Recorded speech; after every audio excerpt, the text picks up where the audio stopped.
Ito yung Zenlo X1 Plus at X6 Matrix Light Output Comparison. Unahin muna natin itong X1 Plus. Ang wattage nito ay nasa 24 watts para sa isang bulb nito or para sa isang unit nito. Recap lang tayo. At maraming nabubudol sa inyo. At dito naman tayo sa X6.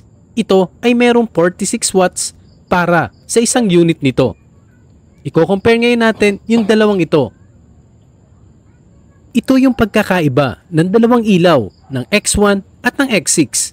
X1 Plus yung nasa ibabaw at X6 naman yung nasa ilalim. Ito yung kanilang white light.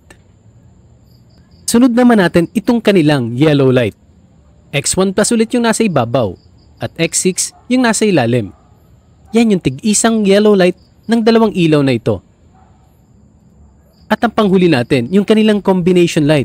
Yung combination ng white at yellow. X1 ulit yung nasa ibabaw at X6 yung nasa ilalim. At yan po yung pagkakaiba nila sa kanilang mga ilaw. Maraming salamat po sa panonood ng aking video.